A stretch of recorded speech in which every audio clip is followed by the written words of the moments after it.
आज हम यहाँ पर करेंगे एनसीईआरटी का क्लास 7 का मैथ का चैप्टर 6 और ये हम हिंदी वर्जन यहाँ पर पढ़ रहे हैं जिसका टॉपिक का नाम है त्रिभुज और उसके गुण। भूमिका। त्रिभुज जिसकी 3 भुजाएं होती हैं उसके क्या क्या गुण होते हैं, सबसे पहले आज हम पढ़ेंगे यहाँ पे भूमिका। आप देख चुके हैं कि त्रिभुज 3 रेखाखंडों से बनी एक बंद सरल आकृति है। तो 3 रेखाखंड हो गए A B, A C, B C और ये क्या है, बंद है, तीनों तरफ से बंद सरल आकृति है। इसके 3 शीर्ष, 3 भुजाएं व 3 कोण होते हैं। ठीक है, यहाँ एक त्रिभुज ए बी सी आकृति 6.1 में है। तो इसमें भुजाएं कौन कौन सी हैं, ए बी सी और सी ए, ये तो हो गई भुजाएं। अगला है इसके कोण कौन कौन से हैं, कोण होगा इसका B C A B C, एक ही कोण हो गया ए बी सी। दूसरा कोण कौन सा हो गया इसका बी सी ए, ये वाला कोण। और तीसरा कोण कौन सा हो गया इसका बी ए सी, ये वाला। तो ये 3 कोण हो गए इसके। अगला है शीर्ष। शीर्ष कौन कौन से हो गए इसके, शीर्ष ए, शीर्ष बी और शीर्ष सी। तो शीर्ष जो होते हैं, एक की सम्मुख भुजा बी सी है। यदि हम यहाँ पर देखें तो ये तो ए शीर्ष है, इसके सामने, सम्मुख मतलब सामने क्या भुजा है, बी सी। ए शीर्ष है तो इसके सामने की भुजा क्या है, बी सी है।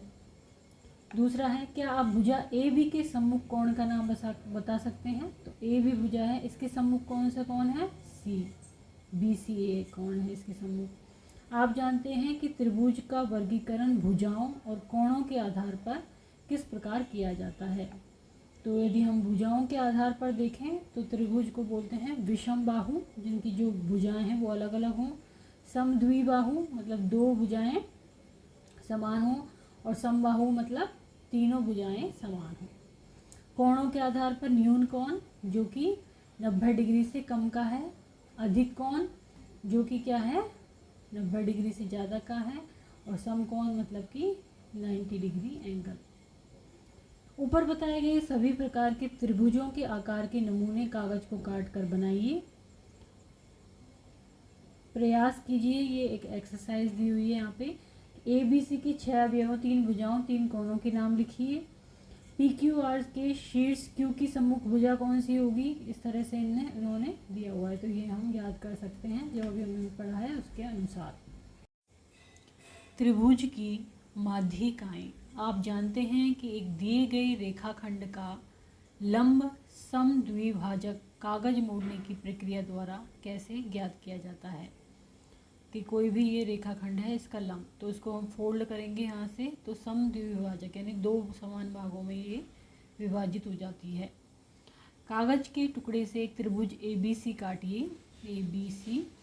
इसकी कोई एक भुजा मानो कि बी सी, कौन सी भुजा ली हमने यहाँ पे, बी सी लीजिए। कागज मोड़ने की प्रक्रिया द्वारा बी सी का लंब समद्विभाजक ज्ञात कीजिए। तो इसको बिल्कुल हाफ में फोल्ड करेंगे तो ये इसका लंब समद्विभाजक हो गया। कागज पर मोड़ की तह भुजा बी सी को डी पर काटती है, जो इसका मध्य बिंदु है। तो ये जो भुजा बी सी है इसका मध्य बिंदु क्या है, डी।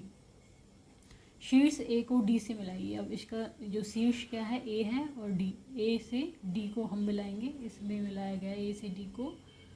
रेखाखंड ए डी, जो ये रेखाखंड है ए डी, जो भुजा बी सी के मध्य बिंदु डी को सम्मुख शीर्ष ए से मिलाता है, ये डी को ए से मिलाता है, ए डी त्रिभुज की एक माध्यिका है। ये क्या है, त्रिभुज की माध्यिका। भुजाएं ए बी तथा सी ए बी तथा सी ए लेकर इस त्रिभुज की 2 और माध्यिकाएं खींचिए। अब यहाँ पर क्या करेंगे, ए सी के बीच का पॉइंट निकालेंगे हम, और ए बी का बीच के पॉइंट। माध्यिका त्रिभुज के एक शीर्ष को सम्मुख भुजा के मध्य बिंदु से मिलाती है। तो माध्यिका क्या हुई कि एक शीर्ष को सम्मुख भुजा क्या है, बी सी के मध्य बिंदु से मिलाती है। तो ए डी क्या कहलाएगी, माध्यिका। त्रिभुज के शीर्ष लंब। त्रिभुज के आकार वाला गत्ते का एक टुकड़ा ABC लीजिए, ये है ABC। इसे एक मेज पर सीधा ऊर्ध्वाधर खड़ा कीजिए। तो ये मेज है, यहाँ पर ये खड़ा किया गया है ABC। इसकी ऊंचाई कितनी है? ये यहाँ से इसकी ऊंचाई, यह ऊंचाई शीर्ष A से भुजा BC तक की दूरी है। A से भुजा BC तक की दूरी है। शीर्ष A से भुजा BC तक अनेक रेखाखंड खींचे जा सकते हैं। ये भी अनेक खींचे जा सकते हैं। इनमें से त्रिभुज की ऊंचाई कौन सी रेखाखंड प्रदर्शित करती है? वह रेखाखंड जो शीर्ष A से सीधा ऊर्ध्वाधर नीचे BC तक और उस पर लंबवत होता है, सीधा होता है, जो न यूं सीधा लंबवत होता है, उसकी ऊंचाई होती है। रेखाखंड AL त्रिभुज का एक शीर्ष क्या है? लंब। AL, इसको क्या बोलेंगे? शीर्ष लंब। शीर्ष लंब का एक अंत बिंदु त्रिभुज के एक शीर्ष पर और दूसरा अंत बिंदु सम्मुख भुजा बनाने वाली रेखा पर स्थित होता है। ये शीर्ष लंब पर और दूसरा इस भुजा के शीर्ष लंब जो बना रहा है उस पर। प्रत्येक शीर्ष से एक शीर्ष लंब खींचा जा सकता है। तो अब जैसे A से एक शीर्ष लंब खींचा गया है, इसी को यदि हम AB हम भुजा कर दें, C को ऊपर ले आएँ तो C से AB पे शीर्ष लंब खींचा जा सकता है और इस तरह से ही B पे AC से।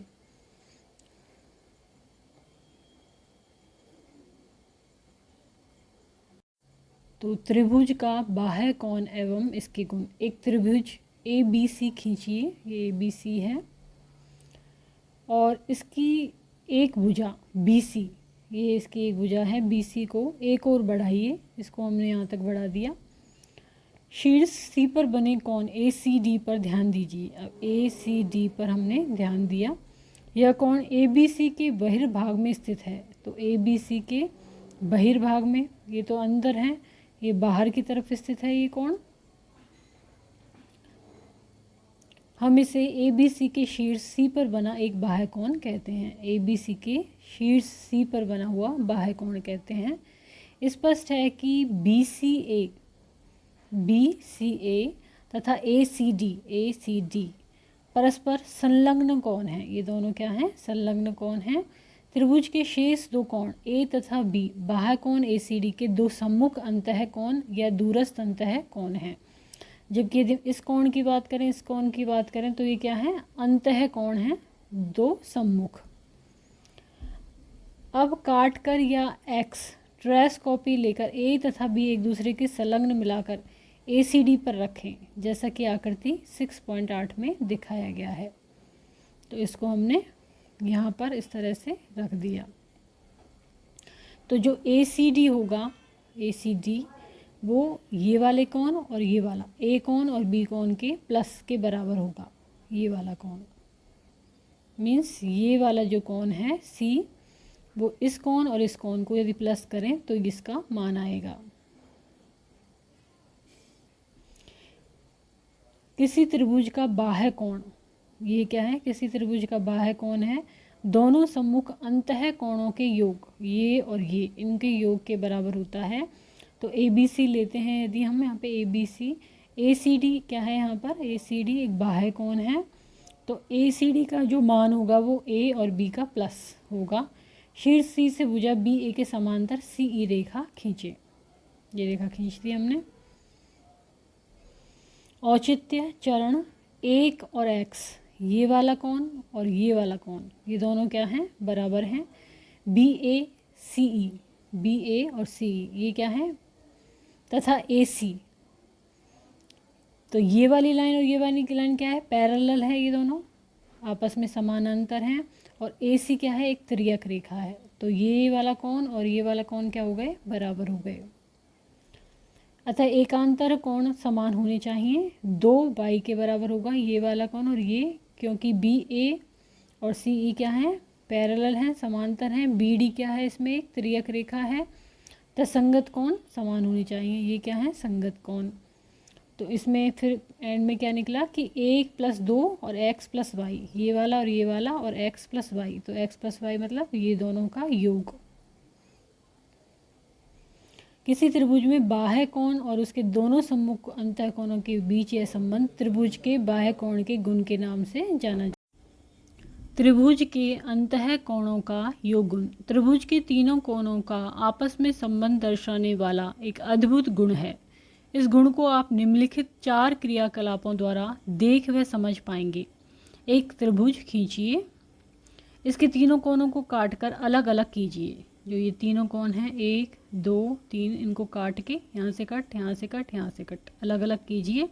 इन्हें इस प्रकार व्यवस्थित करके रखिए जैसा कि आकृति 6.13 में फर्स्ट और सेकंड में दिखाया गया है। तो इसको यहाँ पर कर दिया हमने, यहाँ पर और यहाँ पर, इस तरह से इनको शिफ्ट कर दिया। ये तीनों कोण मिलकर क्या बनाएंगे, एक कोण बनाते हैं जिसकी माप होती है 180 डिग्री। इस प्रकार त्रिभुज के तीनों कोणों की माप का योग क्या होता है, 180 डिग्री। तो तीनों कोण मिलकर क्या बना लिया, 180। तो मतलब ये और ये तीनों कोणों का योग क्या हो गया, 180 डिग्री। इस तथ्य को आप एक अन्य विधि द्वारा भी देख सकते हैं। किसी ABC के 3 प्रतिरूप बनाइए, जैसे कि A, B और C। अब इसी को हम 2 को यहाँ पर रखा हमने, 1 और 3, 1 2 3, इस तरह से इन तीनों की आकृति 6.15 की भांति मिलाकर ठीक से देखिए। अब इस तरह से मिला दिया इन्होंने कि 3, 1 और 2 ये तीनों कोण यहाँ पर आ जाएं। इस तरह से इनको अरेंज कर दिया। तो इसका क्या मतलब हुआ, ये वाला कोण क्या बन गया, 1 2 3 मिलके 180 डिग्री। तो पूर्णतः शुद्ध माप संभव होने पर हम यही पाएंगे कि त्रिभुज के तीनों कोणों की मापों का योग क्या होता है, 180 डिग्री। अब हम यहाँ पर आगे देख रहे हैं, कथन दिया हुआ है त्रिभुज के तीनों कोणों की मापों का योग 180 डिग्री होता है। इस तथ्य को स्थापित करने के लिए हम त्रिभुज के बाह्य कोण के गुण का उपयोग करते हैं। ABC के तीनों कोण हैं 1 2 3, 6.17 में 4 1 हमने क्या बना दिया, बाह्य कोण बना दिया, जो भुजा BC को D तक बढ़ाने पे हमको मिलता है। अब हम क्या करेंगे, उत्पत्ति 1 और 2 बराबर क्या हुआ, इन दोनों सम्मुख ये कोण हैं, इनका योग 4 के बराबर होता है बाह्य कोण का योग। इसमें 1 2 3 को हम क्या करेंगे, 4 में इधर भी 3 जोड़ दिया हमने और यहाँ पर भी 3 जोड़ दिया। दोनों पक्षों को 3 योग करने पर तो 4 और 3 क्या बन गए, फिर 4 और 3 180 डिग्री हो गए। तो 1 2 3 क्या मतलब हो गया इसका, ये भी 180 डिग्री है, क्योंकि 4 मतलब 1 और 2। तो ये 3 को हटा के 4 का हमने क्या रख दिया, 1 और 2, तो 1 2 3 का क्या योग हो गया, 180 डिग्री।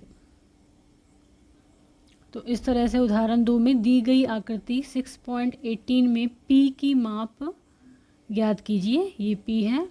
त्रिभुजों के कोणों का योग क्या होता है, 180 डिग्री। तो 47 52 और ये P, इन तीनों का योग क्या होगा, 180। तो 180 तो यहाँ पे आ जाएगा और 47 और 52 प्लस होके इधर जाएंगे तो क्या हो जाएंगे, माइनस में। तो इनका 99 हो जाएगा। तो 180 में से 99 माइनस किया तो 81 डिग्री आ जाएगा P का मान।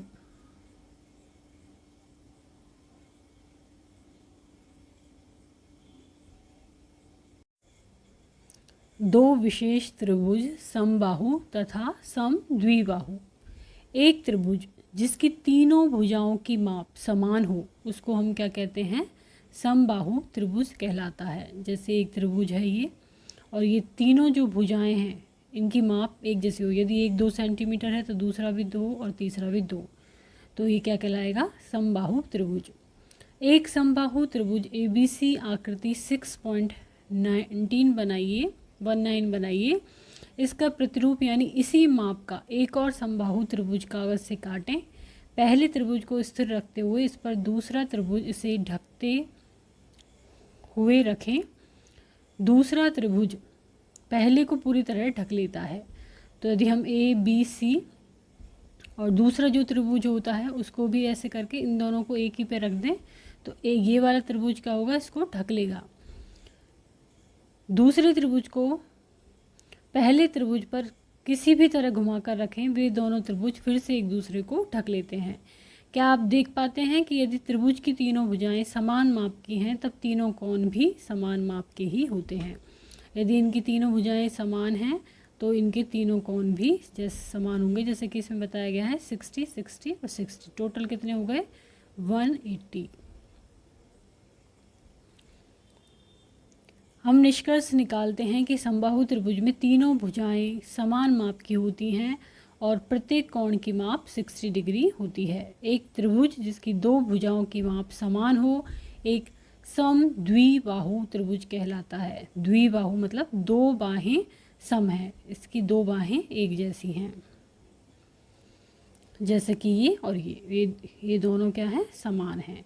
कागज के टुकड़े से एक सम द्विबाहु त्रिभुज एक्स वाई जेड काटिए जिसमें भुजा एक्स वाई बराबर है किसके? एक्स जेड के। इसे इस प्रकार मोड़िए जिससे शीर्ष जेड शीर्ष बाई पर आच्छादित हो। ये जेड बाई पर आच्छादित हो। अब शीर्ष एक्स से गुजरने वाली रेखा एक्स एम इस त्रिभुज का सममित अक्ष है, जिसके बारे में अब अध्याय 14 में पढ़ेंगे। आप देखते हैं कि वाई और जेड एक दूसरे को पूर्णतः ढक लेते हैं। एक्स वाई और एक्स जेड त्रिभुज की समभुजाएं कहलाती हैं, जबकि वाई जेड क्या है? आधार। तो ये दोनों तो समभुज हैं, जबकि ये क्या है? बेस है, आधार है। वाई तथा जेड आधार कोण कहलाते हैं। तो ये वाला कोण और ये वाला कोण क्या कहलाते हैं? आधार, क्योंकि आधार कोण कहलाते हैं क्योंकि आधार पर बने हुए हैं जो कि परस्पर समान होते हैं। तो ये वाला कोण और ये वाला कोण परस्पर एक जैसा होगा।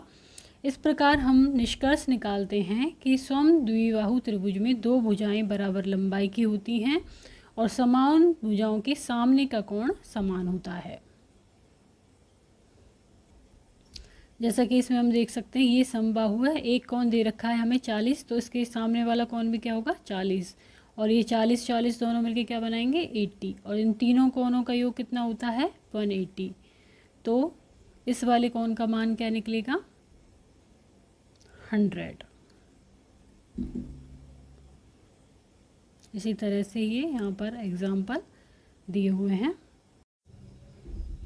एक त्रिभुज की दो भुजाओं की मापों का योग। अपने खेल के मैदान में 3 बिंदु ए बी सी अंकित कीजिए। ए बी सी जो कि एक ही रेखा में न हो, मतलब कि इस तरह से ना हो, वो अलग अलग हो। चूना पाउडर लेके ए बी बी सी तथा ए सी पथ निर्धारित कीजिए। ये चूना पाउडर से ये पथ निर्धारित कर दिया। अपने किसी मित्र से कहिए कि वह निर्धारित पथों का उपयोग कर किसी प्रकार से ए से प्रारंभ कर सी तक पहुँचे। यहाँ से सी तक पहुँचे। उदाहरण के लिए वे पहले पथ ए बी पर और फिर पथ बी सी पर चलकर सी पर पहुँचे। पहले ए से बी गया वो, फिर बी से सी गया, इस तरह से वो ए से कहाँ पर पहुँच गया? सी पर पहुँच गया। स्वाभाविक है कि वे सीधा पथ ए सी पसंद करेगी। ये सीधा पथ है। अगर वह कोई अन्य पथ जैसे ए बी फिर बी सी लेगी तब उसे अधिक दूरी चलनी पड़ेगी। दूसरे शब्दों में A B plus B C क्या होगा? बड़ा होगा ए सी से। यदि इस भुजा की हम लंबाई नापें तो इन दोनों का यदि प्लस कर लें, इस ए बी और बी सी का, तो ये दोनों का प्लस इससे ज़्यादा होगा। इस प्रकार यदि बी से प्रारंभ कर ए पर पहुंचना चाहती है तब वह पहले पथ बी सी पर जाए और फिर सी ए नहीं लेगी, क्योंकि ये भी बड़ा पड़ेगा उसको, बल्कि वह पथ क्या लेगी? बी ए लेगी, जो कि सीधा बी से ए पर पहुंचेगा। तो यहाँ पर इस स्थिति में क्या होगा? बी सी और सी ए ज़्यादा होगा किससे? ए बी से। इस प्रकार तर्क करने पर हम देखते हैं कि सी ए प्लस ए बी क्या है? बी सी से बड़ा है। इससे पता चलता है कि किसी त्रिभुज की दो भुजाओं की मापों का योग तीसरी भुजा की माप से बड़ा होता है। दो भुजाओं की माप का योग करें तो तीसरी भुजा की माप से ज़्यादा होगा। अलग अलग मापों वाली 15 छोटी तीलियाँ या पट्टियाँ लीजिए। उनकी मापें मान लीजिए 6 सेंटीमीटर, 7 सेंटीमीटर, 8 सेंटीमीटर, 9 सेंटीमीटर और 20 सेंटीमीटर हैं। इनमें से कोई 3 तीलियाँ लेकर त्रिभुज बनाने का प्रयत्न कीजिए। 3 तीलियों के विभिन्न समूह लेकर इस प्रक्रिया को दोहराइए। मान लीजिए पहले आप 2 तीलियाँ लेते हैं, एक 6 सेंटीमीटर की और एक 12 सेंटीमीटर की। तीसरी तीली 12 - 6 6 सेंटीमीटर से अधिक लंबी लेकर, मतलब कि कितनी ले ली उसको हमने, 18 सेंटीमीटर ले लिया, 18 सेंटीमीटर से कम लेनी होगी। यह सब करके देखिए, पता लगाइए कि ऐसा क्यों आवश्यक है। एक त्रिभुज बनाने के लिए आपको 3 तीलियां इस प्रकार चुननी होंगी जिससे कि उनमें से कोई तीलियों की लंबाई का योग तीसरी तीली की लंबाई से अधिक हो। 2 तीली जो हों वो इन दोनों का योग तीसरी से ज़्यादा हो, इस तरह से हमें लेनी होगी। इस प्रक्रिया से पता चलता है कि एक त्रिभुज की 2 भुजाओं की मापों का योग तीसरी भुजा की माप से अधिक होता है। अपनी अभ्यास पुस्तिका में कोई 3 त्रिभुज जैसे कि ABC, PQR, XYZ बनाइए। अपने पैमाने रूलर की सहायता से इन त्रिभुज की भुजाओं को मापकर एक तालिका के रूप में निम्न प्रकार से लिखिए। तो ABC में AB, BC और CE का मान याद किया, क्या यह सही है? AB माइनस BC CA से कम होगा, इन सबको हमें देखना होगा। जब ये हम सारी प्रक्रिया करते हैं तो निष्कर्ष निकालते हैं एक त्रिभुज की कोई 2 भुजाओं की मापों का योग तीसरी भुजा की माप से अधिक होती है। साथ ही हमें ये भी पता चलता है एक त्रिभुज की किसी 2 भुजाओं का अंतर तीसरी भुजा की माप से कम होता है। अब यहाँ पर एक उदाहरण दिया हुआ है। एक त्रिभुज की 2 भुजाओं की माप है 6 सेंटीमीटर और 8 सेंटीमीटर। इसकी तीसरी भुजा की माप किन 2 संख्याओं के बीच होगी? हम जानते हैं कि त्रिभुज की कोई 2 भुजाओं का योग तीसरी से अधिक होता है। तीसरी भुजा दी हुई 2 भुजाओं के योग से कम होनी चाहिए, मतलब 6 और 8 को हम प्लस करते हैं तो 14 आता है, तो 14 से कम होनी चाहिए तीसरी भुजा। यह तीसरी भुजा दी हुई भुजाओं के अंतर से अधिक होनी चाहिए। यदि इन दोनों में अंतर निकालते हैं हम, 8 माइनस 6 2 आता है, तो 2 से क्या होनी चाहिए? तीसरी भुजा अधिक होनी चाहिए। तीसरी भुजा की माप किस किस के बीच में होगी? 2 सेंटीमीटर से लेके और 14 सेंटीमीटर। 2 सेंटीमीटर से तो अधिक होगी और 14 सेंटीमीटर से कम होगी, तब वो क्या बनेगा? त्रिभुज बनेगा।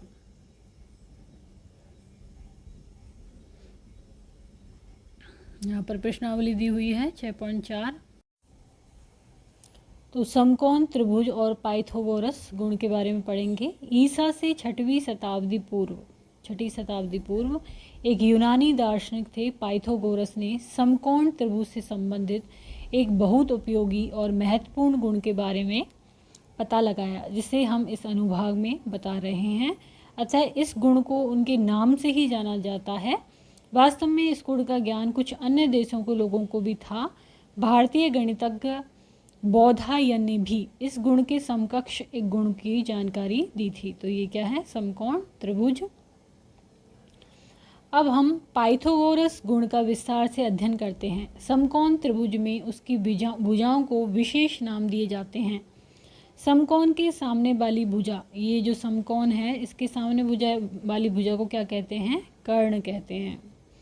अन्य 2 भुजाओं को समकोण त्रिभुज के पाद, ये क्या है? समकोण त्रिभुज के पाद या लेग बोलते हैं इनको। त्रिभुज ABC में आकृति 6.23, इस वाली आकृति में, इसमें शीर्ष B पर समकोण बना है यहाँ पर, अतः AC इसका कर्ण है। AB तथा BC समकोण त्रिभुज ABC के 2 पाद हैं। ये किसी भी माप का एक समकोण त्रिभुज लेकर उसके 8 प्रतिरूप बनाइए। उदाहरण के लिए एक समकोण त्रिभुज लेते हैं जिसके कर्ण की माप A इकाई है, ये A है कर्ण, उसके 2 पादों की माप B और C इकाई है। एक कागज पर एक समान माप वाले 2 वर्ग बनाइए जिनकी भुजाओं की माप B प्लस C के बराबर हो। ये जो भुजाएं हैं B प्लस C के बराबर हों, इस तरह से हमने क्या बना लिया? एक वर्ग बना लिया। अब अपने 8 त्रिभुजों में से 4 त्रिभुजों को वर्ग A में तथा 4 त्रिभुजों को वर्ग B में स्थापित कीजिए, जैसा कि निम्न आकृति में दिखलाया गया है। तो वर्ग A और वर्ग V, तो 4 त्रिभुजों को वर्ग A में तथा 4 त्रिभुजों को वर्ग B में स्थापित कीजिए। ये क्या बन गए? त्रिभुज बन गए। ऐसे यहाँ पर के क्या बना दिया? ये त्रिभुज बन गए 4। आप जानते हैं कि दोनों वर्ग एक रूप हैं, यानी ये जो वर्ग हैं ये तो एक ही रूप हैं, एक जैसे हैं। तथा रखे गए आठों त्रिभुज भी एक समान हैं, अतः वर्ग ए का अनाच्छादित क्षेत्रफल बराबर वर्ग बी का अनाच्छादित क्षेत्रफल। तो ये सभी त्रिभुज और वर्ग बराबर हैं, तो ये जो अनाच्छादित क्षेत्रफल है इसका और इसका, ये दोनों क्या होंगे, बराबर होंगे। अतः वर्ग ए के भीतर वाले वर्ग का क्षेत्रफल और वर्ग बी के भीतर दोनों आच्छादित वर्गों के क्षेत्रफल का योग, अर्थात ए स्क्वायर बराबर बी स्क्वायर प्लस सी स्क्वायर। तो क्या होगा, ए स्क्वायर यहाँ का और ये बी स्क्वायर और ये सी स्क्वायर, तो ए स्क्वायर क्या होगा, बी स्क्वायर प्लस सी स्क्वायर। यह पाइथागोरस गुण है। इसे इस प्रकार कहा जाता है कि एक समकोण त्रिभुज में कर्ण पर बना वर्ग जो कि ए स्क्वायर है, पादों पर बने दोनों वर्गों के बी स्क्वायर और सी स्क्वायर के योग के बराबर होता है। पाइथागोरस गुण गणित में एक बहुत ही महत्वपूर्ण गुण है। आगे की कक्षाओं में से एक साध्य के रूप में विधि पूर्वक सिद्ध भी किया जाएगा। अभी आप इसके तात्पर्य को भली भांति समझ लें। इसके अनुसार किसी समकोण त्रिभुज में कर्ण पर बने वर्ग का क्षेत्रफल दोनों पादों पर बने वर्गों के क्षेत्रफल के योग के बराबर होता है। जो कर्ण होगा उस पर बने वर्ग, ये जो क्षेत्रफल है, और पादों पर बने वर्ग कौन से होगा, ये, तो ए स्क्वायर बी स्क्वायर सी स्क्वायर के बराबर होगा। अब यहाँ पर जैसे कि एग्जाम्पल दिया हुआ है, समकोण त्रिभुज है, इसमें ए सी 5 सेंटीमीटर है और ये सी बी जो है वो 12 सेंटीमीटर है। हमें कर्ण का माप याद करना है ए बी का, तो ए बी स्क्वायर बराबर क्या होगा, a c square plus B c square. तो 5 का स्क्वायर निकाला हमने, 12 का स्क्वायर निकाला, तो यह 25 और 144, इन दोनों का 169, इसका वर्गमूल निकालते हैं तब क्या आता है 13। तो मतलब ए बी का मान क्या हो जाता है यहाँ पे 13।